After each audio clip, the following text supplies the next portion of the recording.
Okay, today we are going to kind of look at, we're both looking at row 9 in the first half of the row, and we've got several blocks in there that kind of is a repeat of things that we've done before. So we're going to kind of go through this in a little, not a sewing fashion, but more or less in just an instructional, and we'll point and show.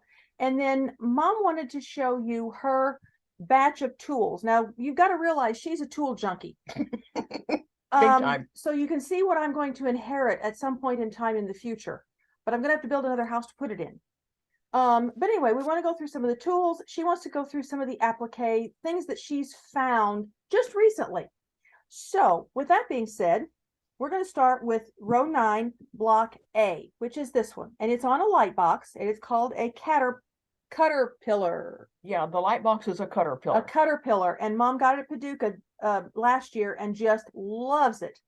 Anyway, with this, you can see the outline, or you can see all of the seam lines in here, the seam allowances and which way they're pressed.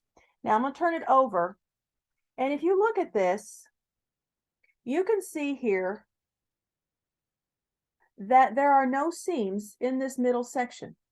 There's dashed lines, there's unit numbers, but there's no seams in here.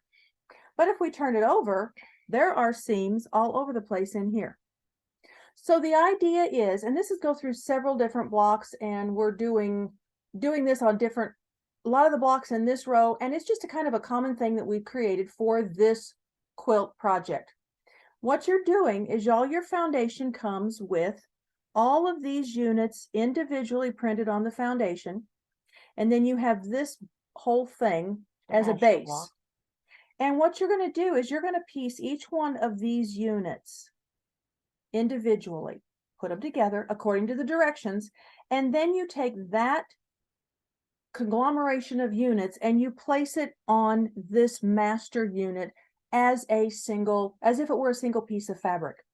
And then you're going to kind of line up the seam lines. If I hit the light button here, you can kind of see where the seam lines end up with, and how they work with the dashed lines, and how the piece lines up on the other side. So when we tell you to line up the seam lines with the dashed lines, this is what we're talking about. I know we've gone over this in the very beginning, but we're going to revisit some of these things today. Once you get that laid on there, you get it lined up, put a little spot of glue in different places on this master foundation to hold this piece in place. Then you're going to sew along here to attach it to it. Okay, now if you flip it over at that point, you've got this thing that's going to kind of flip. It's going to be like one of those little flip books that the kids get, where they flip it up and they have a little toy underneath or something. You're going to flip this up, pull all the foundation out from underneath of this piece right here, then flip it back over and continue to sew the other pieces on over here, here, and just keep going and sewing all these pieces on until you get them all sewn in place. So you're creating a center block to put on here that has seams in it, but yet it doesn't go on here with seams through here. So that's one of the ways that we've been able to accomplish some of these blocks in a little different manner. That's block A of row 9. This one is block B of row 9. And you can see here, we've got seam lines, and you can see the seam allowances. So all of these have seam lines. But if you flip it over and you look at here, you don't see this one, or this one, or here, or any of these seam lines. Those again are those gray dashed lines that you're lining this up with. So you're putting pieces together to create a unit that then will be attached to your main block by a seam line. And then attach them here. This is unit 2, 3, 4, 5, 6, 7, and then you put the 4 corners on to finish that block. This is kind of a method that we've kind of come up with as far as foundation piecing that's just for this one quilt. You probably will do it in many other quilts too. This one again has the same process here, but the one thing I wanted to show you or make a note of, this block has got really little pieces. Let's turn it over here. You can see them a little easier. And if I turn this out, okay, you can see these little bitty pieces here. All right, Most of the time when we have you do stable piecing, our instructions are to sew on the line that's printed on the foundation, start where it starts and stop where it stops. Do not sew through seam allowances. We digressed slightly with this simply because these are such small little bitty pieces that if we have found that sewing through the seam allowance helps you to keep the piece in place while attaching it to where it needs to be, then we tell you to do that. Once in a while, you're going to have the directions as sew through the seam allowances on this. And these will be why. When you've got really little bitty pieces, sometimes it helps to sew through the seam allowance. But there again, that information is always written in the directions themselves. And this one then has got the units that are put together. And then you keep piecing around until you get the whole thing done on the outside. And not all of these, I won't be able to do that one. On this first block, what you can do is I can take this foundation and this piece here, and you look at this. I could pull this away. It's not attached. If you wanted to, you could take the center foundation out completely. Right. You could and take it's that. still not going to hurt the block. You'll still have some Right. some foundation or some stabilizer when you sew them to another block. Correct. So you can see that it's not hurting it. It's not sewn down. But anyway, these are some of the things that we're looking at. Now this one is something that has got these little bitty dinky appliques. And I would think a colored pencil would be just as easily used to get this in place, but Mom doesn't think that works well. So at that point, I think she's got this one she did with raw edge applique. And you can see the little raw edges around there because they were so little. So she didn't really like that.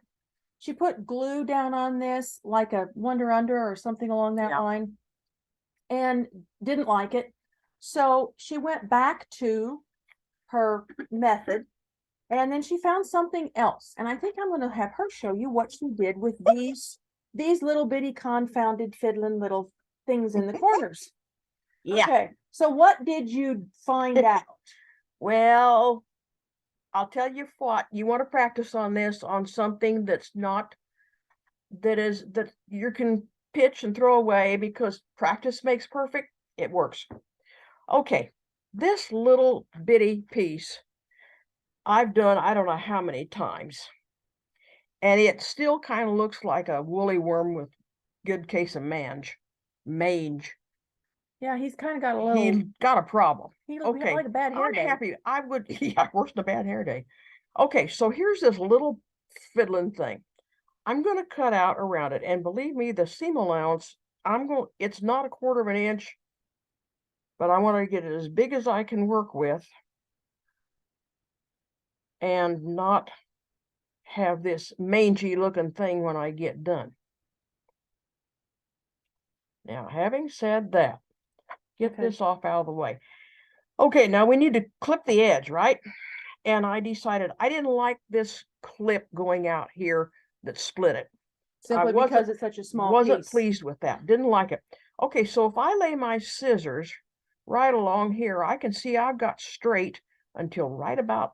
You're looking at it. It's a curve, but still you've got more of a straight line right there. So right there, I probably can start clipping. So I don't need to clip a whole lot.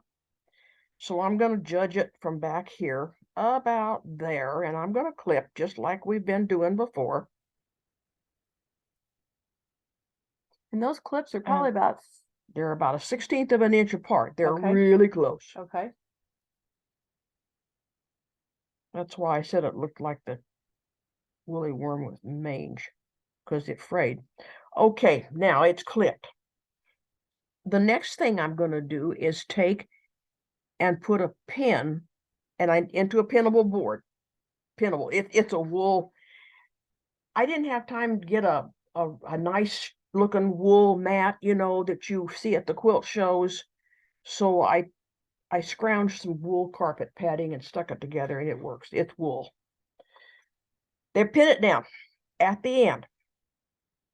Now, at the point. At the point. Okay. At any point. But it's not on the foundation, it's in the It's fabric, just at the point of the foundation. okay. Now I'm going to dampen this. Sure I am.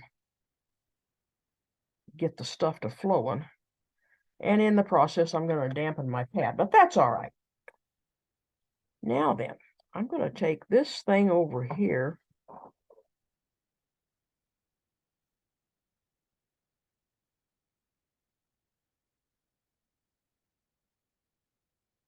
And believe me, my fingers are way too big. We're kind of having trouble getting the, Okay, this little piece I want to, now you turn this edge and you press it down. so you're pressing even the part that's not clipped, And and you're trying to press it over you the top of press your this- fingernail without burning yourself. Yeah, Okay, and you press only as far as the pin will let you go. okay, because I see your pressing thing went up against the edge of the pin. Mm-hmm. And I'm going to press that, and this little sucker is real. Now here again, I'm against the pin, so I can't go any further. Okay, Okay, now, since we don't want to disturb things, I'm going to turn this thing around. okay, now let me stop you here for just a minute, because it looks like there's a point right. Ooh, that's hot. Sorry about that. Yeah, it is. There's a little point right there. There's a little point right So there. that would be an adjustment with the pin and an iron and to pull that in so there's not a point there. Right, that would be it. Okay. Now then, I'm going to take this thing, and it's still pinned to the mat. It's not going to go. The reason it's not going to go anywhere is because my fingers are too big to do it any other way. So I'm going to go in, press down, press down. My fingers are doing sort of okay. Well, that doesn't look too bad. Now, without frying myself, again, as far as the pin will let me go.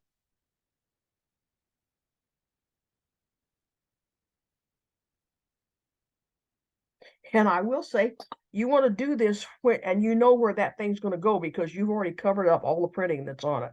Now then, take the pins out, and I've got this little lozenge thing, and it's got a peak or two here and there, which we can work on when we applique it. If I can hold on to it, then I take both thumbnails at the point, squeeze that point together like you're pinching a pimple, and press that off to the side. On these little ones, it's a pain in the neck to do. And this pad is the cover is a polyester one, so you can see my iron's really doing a number on it. So we've got it down to where we got a point, and the point is right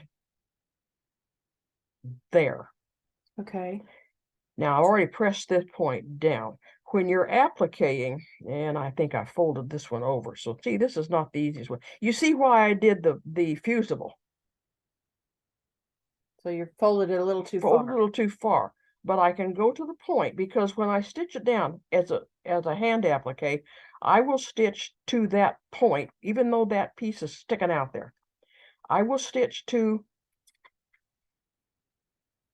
this point right here, and then I will put a couple of little tiny stitches right at the point to really tack that down. And then I can take and get rid of that. I can clip it off, or I can fold it under and go down the other side. Down the other side and tuck that in, and then I've got my little point covered.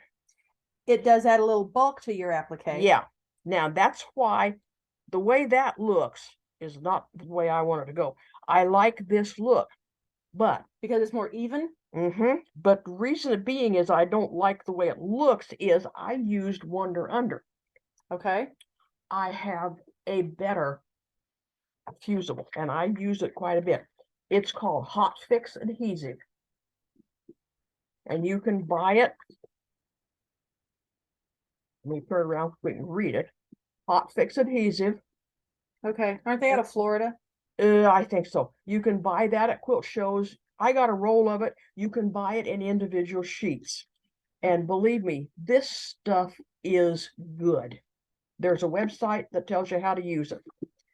And if you look at it, this is the fusible side. It's shiny. Okay. It's not a web, it's a solid piece. But once you use that, you don't have to stitch it down if you don't want to. This adhesive is that good. I used it on the first sample that I made. that I brought along. We'll show you later. And I used this hot fix on the fused applique. And I was tired that night, so I put it away and decided I'd come back the next morning and stitch that down. Well, guess what? I forgot. I got busy doing something else and I forgot. And you know, I can't find that place in my quilt. That's how good it is. So Okay. that's what I used. That's what I like the best. If you can't get it, then I would say double up on Wonder Under or triple up on Wonder Under to accomplish what you want. Okay. Okay, now, having said that, if we're going to use fusible, I cut out my piece of fabric the size I want. I cut out a piece of that fusible the size I want, and I stick my fabric and my fusible together with the fusible against the wrong side of the fabric, and I lay it down on one of these Teflon pressing sheets, and then I lay that over the top, and I fuse the whole thing together. If you're using Wonder Under, you don't have a paper backing like you have on Hot Fix. Hot Fix on its own paper carrier. Wonder Under isn't usually. So if it's Hot Fix, you're in pretty good shape. But I still press it in between here because if you got your fusible just a little larger than your fabric, you're going to have a mess on your iron if you don't have a pressing sheet. If you're using Wonder Under, if you doubled up on it, then put the Wonder Under on the Teflon sheet, the fabric on top of it, right side up, cover it with this and iron until it's all one piece. And then you have made your fabric fusible. Then you can take the pattern that's here, lay it on the wrong side of the fabric or the fused side, and then you can cut out around this and discard this, because then you don't have to have a seam allowance or a turn under allowance. You just cut the edge of this. That's your applique. Okay. Sometime later on, I'll probably just do a whole thing on that. I should do that with this little critter. We'll just come up with some other just basic technique things, but now this is what it's easier, and I did this one here. This is in row 8. And you can see it was much easier to do. So you was doing the same thing as you did with that little bitty Mhm. thing, only thing is a little bigger piece. Right, and since I didn't want to go out and play on the interstate after I got that done, I decided I better do it this way. So what I did was I've got this. You turn it over, so you got this little piece sticking out here, and I would start stitching down in here. I'm doing hand applique. I'm going to go around to here, and I'm going to put down 2 small stitches right here at the point to hold it to the background. And then I'm going to either take a toothpick or a needle, and I'm going to work this underneath so that I have a fairly clean edge, and it's all hidden underneath. And I'll work around to here and do the same thing. That's on the bigger appliques. So the pin thing works. Now let's do an easy one. This here, little glue, always a wonderful thing. You're gonna, when you got a diamond shape, you've got 2 sides that are going to be straight grain, 2 sides that are going to be bias. That's a given. No changes needed. Just what happens. Now I'm going to cut this. And here again, this probably isn't the right fabric for what's in the block, but this is just for demonstration. She just grabbed a scrap out of my bin up Yes, there. I did. And it fit. I helped myself. Now, I've got a lot of extra, but I'm going to pin at every point. If you've got 8 points around an octagon, you pin at every one.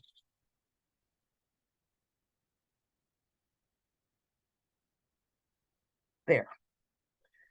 Now, since I'm going to turn, well, I think I am when I find my my starch. This is a straight grain edge. I want to turn it first because it just turns so easy. And I can go in here. And I'm going to set my little iron down and go to the pin and go to the pin.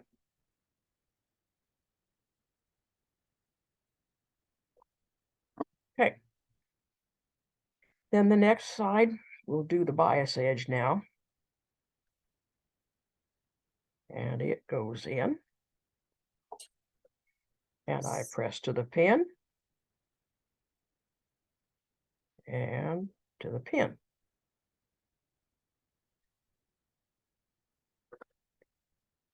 And you Turn can it around. keep going around. Because I'm so right-handed, it's pathetic, but you just keep going around. And like I said, straight grains are easier to piece than biases are. Go as far as the pin.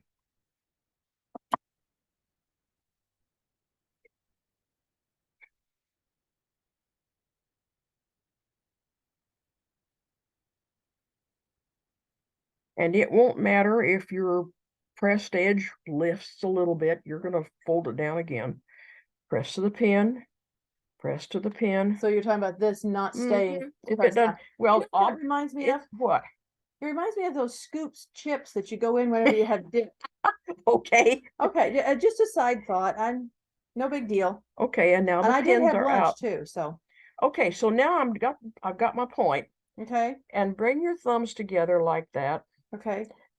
Move one down and press that over, and you've got your tips folded under Ah, where you okay, want it. okay. And I'm not going to press it. I'm just going to move So on. you would normally press it? Yeah, well, Or you put a don't clip have on to it? put a clip on it. You're going to stitch from here to the corner and put a couple of little stitches to hold it at that point. Uh-huh. You do the same thing.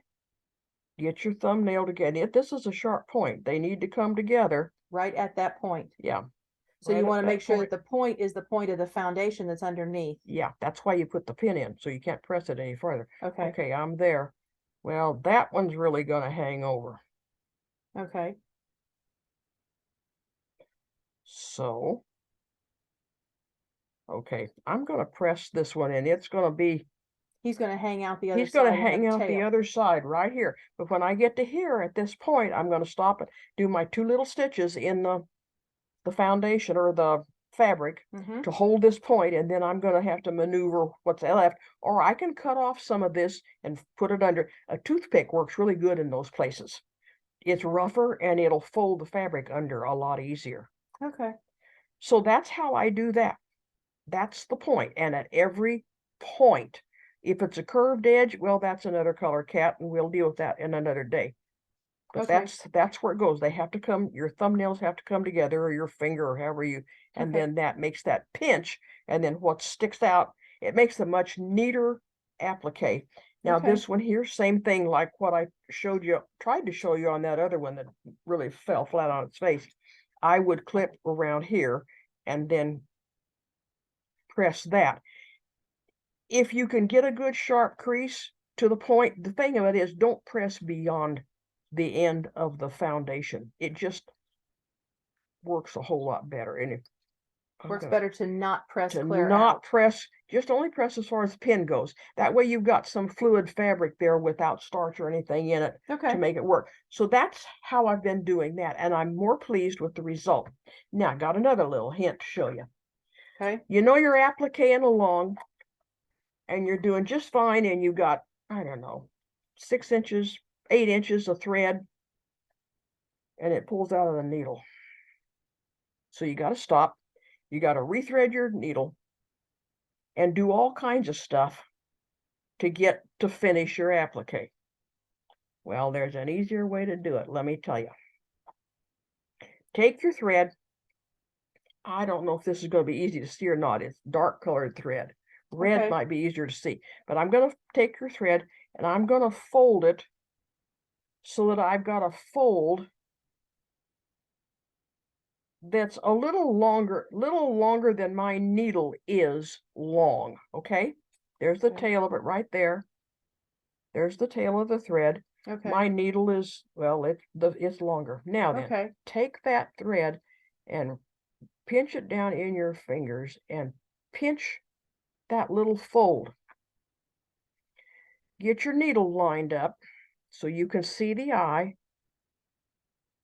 Bring it down on that fold that you're pinching. You're pushing the needle down between your fingers, but you're not letting go of the thread. Right. The thread's got to stay pinched. And you thread the loop or the fold through your needle. and don't lick it because it doesn't work. And since I'm trying to show you, it's not going to do what I want it to do, and I can't see the eye real good. All right, I'm going to turn a flashlight on right here. Ah, So that maybe they you can- can't see. I'll turn it off here in a minute. That way she can get this thing threaded. Sure, I can get that thing threaded.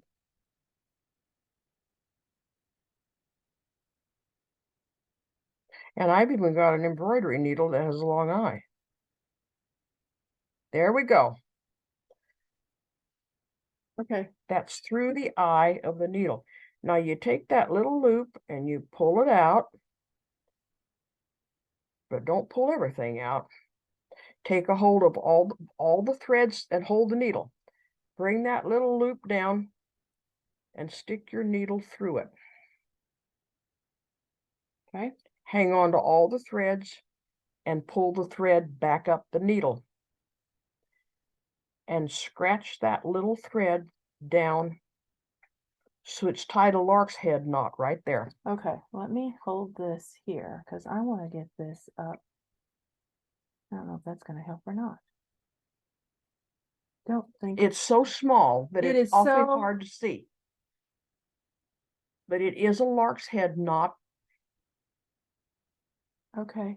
We're kind of seeing a little bit. Okay, now I can take this thread and I can pull. And you're not going to pull that out of the, You're going to pull it, but you're going to realize you're pulling it. So I take this, it means your knot isn't seated below the needle. yeah. So once that knot, and then I can embroider because look at all the thread I've got. Let's see, there it is. Yeah, and you got it hooked in your needle so it doesn't come out. Mm-hmm. Okay. So you can go like, that's one of the, playing around with it one day, I thought there's got to be a better way to do it. So that's my offering for that, for the sewing. Now, I guess we want to go on to tools, right? Yeah, I promised you that you could see Mom's small stash of tools, sort of. Well, And you're kind of looking at a few of them here. This thing that she made from something or other. it was 2 pieces of 1/2 inch wool carpet padding cut and put. There's one side of the stuff that's been treated so it won't slide, and the other side's just wool. It is not very pretty. But I cut 2 pieces the same size and stuck them together, wrong sides together. So there's wool up here, there's wool on the bottom, and then I covered it with white cotton. But white cotton sometimes doesn't show what you need to see as far as detail is concerned. So we got a second So cover I on it. put a second cover on, and I made this out of a poly cotton blend, and boy, can you smell it when the iron gets too hot. So it's just it's a repurpose or a reuse Yeah. and use what you got. So that's one thing, and it's pretty good. It's pretty thick. It's about 1/2 inch, a little over 1/2 inch thick. Yeah, it's about. I can stick pins. Well, you can stick a pin through it, and it's thick enough to hold them without them getting away. Okay, another thing that I use a lot is these little clippers, and there's several kinds. Everybody has them. And those are not right-handed or left-handed, by the way. So it doesn't make any difference which way you use them. Then there's a long pointer. I got this from a lady who was out of Spain. It's got a point on one end, and what's the other end? The other end is a flat little thing. Okay. They make a bigger tool. It's called an applique. Yeah, it's called That's applique, it. right? Yeah, and you're there's right. a bigger one that she has from applique, and they're both really good.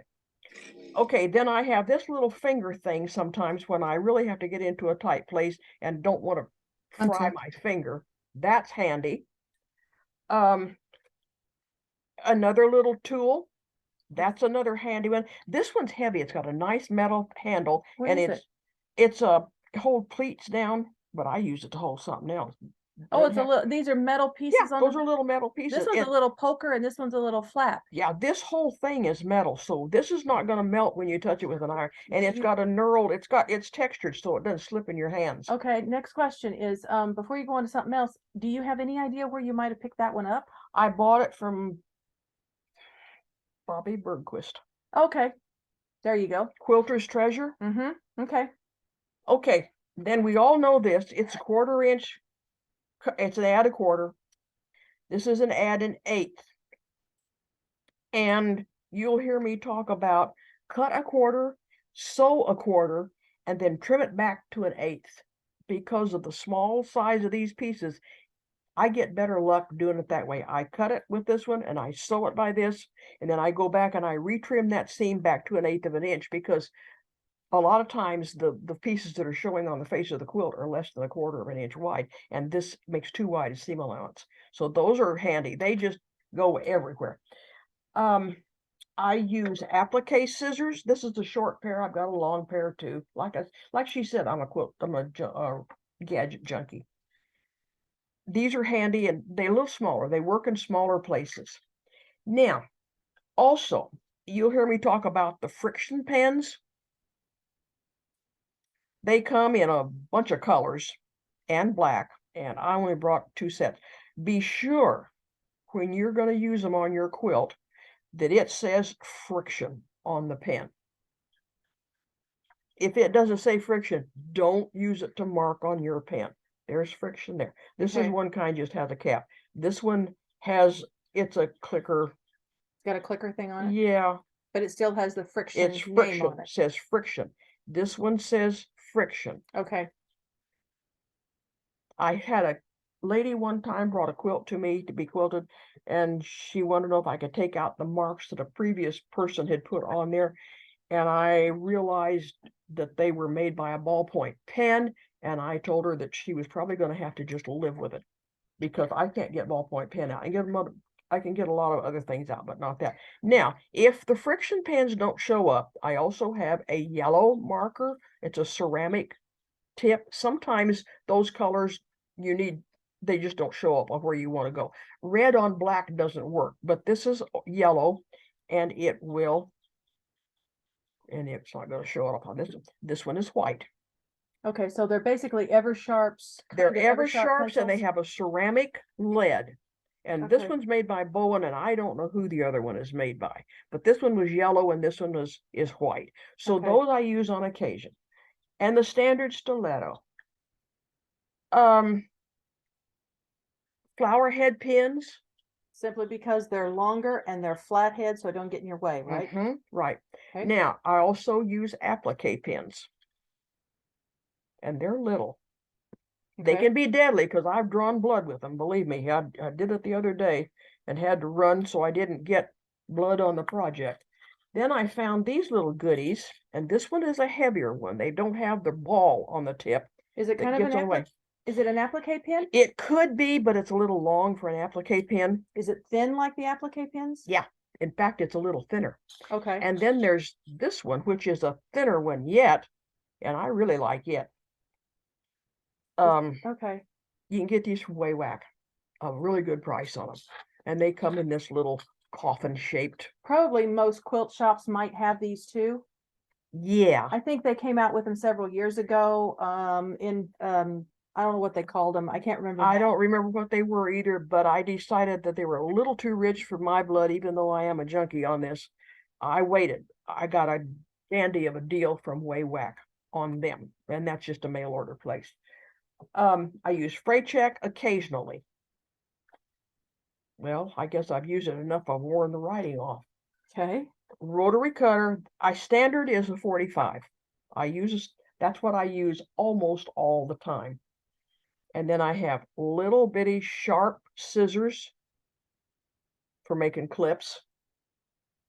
I think that's about it. Other than, oh yeah, the ceramic tile. Oh. Washable school glue. Yeah, washable school glue. It's cheap. It's good. And you can wash it out. I had it in a block, used it in a block, and then I had found something else on the block and I wanted to wash it. And I thought, well, let's see if it works. So it was one of the blocks from this quilt that we're making, and I was trying something. So I drew a sink with some cool water in it, a sink full of water with cool water, And I'd gotten some quilt soap from Quilter's Rule. Yes. That is the best quilt soap I found in a long time. So I put a little bit in that water and I put the blocks in, foundation, fabric, everything went into the water. So I thought, okay, we'll let it soak for 5 or 10 minutes. And so while I went, took off to do something else. Well, 5 to 10 minutes stretched into over 30. And when I went back, the glue was entirely soaked out and all of the printing on the blocks had soaked out. So it's a good thing I knew where those blocks went. So I say that soap is good and you can get it from Quilter's Rule. It might even take ink out. I've not even tried that. It will. Will it take ballpoint ink? I don't know about ballpoint ink, but it'll take other ink out. I know hairspray takes ballpoint ink out, but you've got to work at it. Yeah. And I knew this wasn't ballpoint ink, so I didn't bother with it. Okay. Anyway. I think that's it. Just various. Your thing here. What are your? Oh, my ceramic tile. Yes. You want to go. It enhances the heat of the iron. Works wonderful on appliques, except I can't pin into it. Well, I might if I would aim the pins. Just go to the lumber yard and get a plain, smooth, glazed tile. And on the back, I glued some flannel because it's rough. And it's not glazed. It's pretty rough. So then either flannel or a piece of felt or Yeah. something just to kind of keep that roughness away from whatever it is. Right. Because if you've got expensive cabinets or anything like that you're that'll putting this scratch on, them up. it'll scratch it up. So put something on it that'll protect your furniture. Well, I glued felt on this one. And then I got to doing these small appliques. And, well, we all saw what happens with a small applique. They're too big for my fingers. Yeah. So it was keep the things from sliding all around. So I took an old sweatshirt and cut a piece out of it and made a sleeve for the ceramic tile, slipped it in. Now I can pin to it to a certain degree and I still get the heat from the iron amplified. So that's, And it doesn't slip all over it the doesn't place. slip all over the place because this sweatshirt material is it's stretchy and you can make it fit on there, but it also kind of grips the fabric. Also, one thing you want to watch too, whenever you're using a tile, you do want to cover it with something because the tile, when it gets heated, and we all know what happens when something that's normal temperature gets heated, you've got condensation. And that will happen because your iron is so hot, so fast, you do get condensation. So putting a cover on it absorbs that and keeps that Right. condensation from getting onto your block. And most of the time it keeps it almost from happening. It Because does. there's a buffer in there between the Just kind of tile soaks and it up. yeah, it soaks that up. So there may be condensation at some point, not a lot, but sometimes it's enough to give us a scare. So, but anyway, that's what we would do with regular tile. Do not get one that's got decorative on it. You want just a plain glazed tile. Yeah, plain glazed tile. And it doesn't have to be white, it can be a color. Yeah, I did. You just You normally know. get them. I think they're less than $1 at the home Yeah. improvement store, wherever you go to. And I've been known to borrow tools from the knitting industry to use in the sewing industry. And hey, the sky's the limit. Don't limit yourself. Oh, and my other little thing, I forgot about this one. This is what I use when I fold my fabric back and use my add a quarter. It's a piece of template plastic. Make sure you get at least one completely straight edge.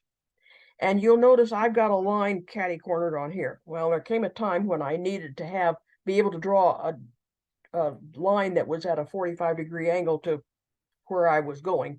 So I drew a 45-degree angle on this with a permanent marker. And now all I had to do was line this up with another line, mark here, and I had my 45. So you got a multi-purpose, but whatever lines you can put on it that you want. I know that I think Shannon mentioned to me before that so you can get like I think cutting boards.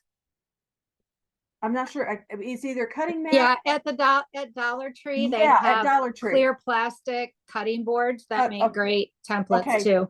I thought that's what you'd said was cutting boards from there, and clear plastic at Dollar Tree, and you can use those, and they're the same basic thickness. I've got a Dollar Tree here. I just haven't stopped at it. I've got to go do that. But that's another thing to use. So we use what we have may not be purchasable, but maybe what we're using is something that you can repurpose something that you already have. Right. To do whatever, to do the project you've got. And what we have, sometimes we purchase something and sometimes we make it from something that's available. Sometime we redneck it. Sometimes it's just kind of repurposing something that we already have. Be sure that you don't put your iron on this one, because I know this is not Templar. And I have some Templar, but I didn't want to cut into it. Okay, so this one for you is not. It's heat- not, yeah, It's don't not use heat it. sensitive. Not so- it. This is heat sensitive. You can melt this one, but a Templar one you can't. Okay, It's- so if yeah. you make it, then just watch that Right. you don't heat it if you shouldn't. And the only other rulers that we use are just basic cutting rulers. I've got, like I said, every size imaginable, I think, but I use most of them. And whatever works, that's what we use. So So I think I've probably taken up enough time and bored everybody to tears. we'll kind of go from there. Any questions or any comments that we've missed? And I know I want to try to put this out as in a different format so that we can get this labeled as just tools at some point so that it can be, but that's something that I have to do within the programming. It's going to go up right now the way it is, and we'll just direct people to this row if they want to know something about this idea. Any other questions before we kind of hang it up for the day, or is anything anybody wants to see or anything we've missed? Nope. I think we're good. We must have Okay. put them to sleep. In that case, then I think we thank you guys for joining us and appreciate your feedback, and we will see you next time. Bye all. Bye. Bye-bye.